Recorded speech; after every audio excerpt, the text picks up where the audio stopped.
میری یہ حاضری پہلی بار نہیں، بار بار حاضری ہوتے رہتی ہے۔ میں اس وقت چند گفتگو کے لیے میں آپ کے بیچ میں حاضر ہوا ہوں، اور میں جانتا ہوں کہ میں اگر آخری سانس تک آپ کا نمائندہ بن کے رہوں گا، اس وقت تک کسی نہ کسی کو کسی نہ کسی معاملے میں ناراضگی یا کسی کو شکایت ہوتے رہتی ہے، کیونکہ ہم بھی انسان ہیں، کوئی فرشتہ نہیں ہے کہ سارا آسمان سے اتار دیے، زمین سے نکال دیے، بلکہ مجھ سے بھی غلطیاں ہو سکتی ہیں اور ہوتی ہے۔ لیکن میرے نوجوانوں، عزیز بھائیوں، آٹھ گاچھی کے خیوں نوجوانوں، میں آپ کو کہنا چاہتا ہوں کہ آپ نے 3 ٹرم سے آپ لوگ ہم کو جتانے کا کام کرتے ہیں، لیکن سڑک بننا، روڈ بننا اور کچھ کام کرنا، وہ کام تو ہوتے رہتا ہے، لیکن یاد رکھیے، میں نہ صرف پنچایت میں، نہ صرف بلاک میں، پورے ضلع میں، اور جب بھی ضرورت پڑی ہے، میں آپ کی آواز بن کر کے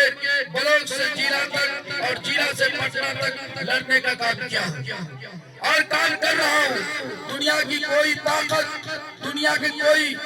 ایسی ہستی نہیں ہے جو میرے ہمت اور حوصلے کو بس کر سکے۔ میں ہمیشہ جب میں کوئی خدمت کرنے کے لیے آتا ہوں، میں سماج میں ضرورت کو دیکھتا ہوں، میں دولت مند نہیں دیکھتا، میں ضرورت مند کو دیکھتا ہوں۔ جس کی ضرورت ہوتی ہے، چاہے وہ ہندو ہو، چاہے وہ مسلمان ہو، چاہے وہ غریب ہو، چاہے وہ امیر ہو، چاہے وہ کالا ہو، چاہے وہ گورا ہو، میں ان کی ضرورت کو سمجھتے ہوئے میں ان کی خدمت کرتا ہوں۔ میرے عزیز بھائیوں،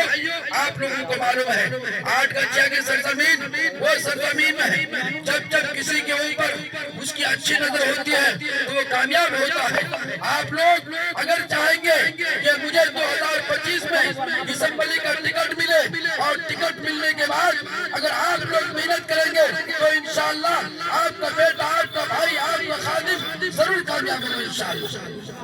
یہ آپ لوگوں کو کرنا پڑے گا، اور یہ آپ لوگوں کو میں بتانا چاہتا ہوں، میں آپ لوگوں کا سر جھکنے نہیں دوں گا۔ یاد رکھیے گا، میں نے آپ کی وکالت کے لیے، آپ کی نمائندگی کے لیے جہاں بھی میں نے گفتگو کی، جہاں بھی جس میدان میں نے کام کیا، ہمیشہ نمایاں کام کیا۔ میں آج بولنا چاہتا ہوں کہ پچھلے 10 سالوں سے چاہے غریب ہو، چاہے بیوہ ہو، ہمیشہ میں نے بیواؤں کی خدمت کے لیے دیش پردیش سے، دیش بدیش سے لوگوں سے بھیک مانگ کر کے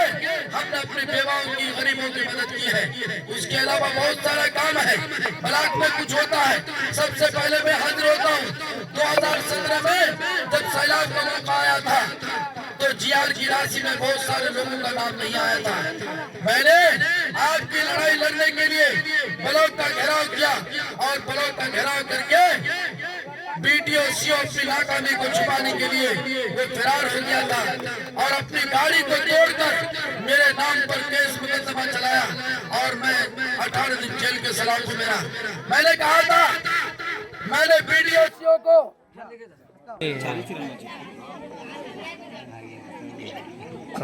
گھنٹہ میں ہوتا ہے، تو 5 گھنٹہ چارج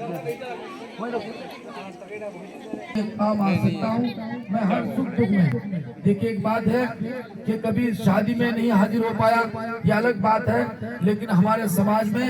چاہے وہ غریب کا بچہ ہو، غریب ہو یا امیر ہو، کوئی بھی ہو، اگر اس کا انتقال ہو جاتا ہے، میں اگر حاضر رہتا ہوں تو میں ضرور اس کے جنازے میں حاضر ہوتا ہوں۔ اس کی وجہ یہ ہے کہ اگر میں زندگی میں اس کی کوئی خدمت نہیں کر پایا تو کم سے کم نماز جنازہ میں اس کے لیے دعا کر دیتا ہوں۔ میرے عزیز بھائیوں، صرف میں جنازے تک محدود نہیں، بلکہ وقت کے حاکم کے آنکھ سے آنکھ ڈال کر آپ لوگوں کی لڑائی لڑنے کی صلاحیت رکھتا ہوں۔ ہندوستان کے کسی کونے میں ہو،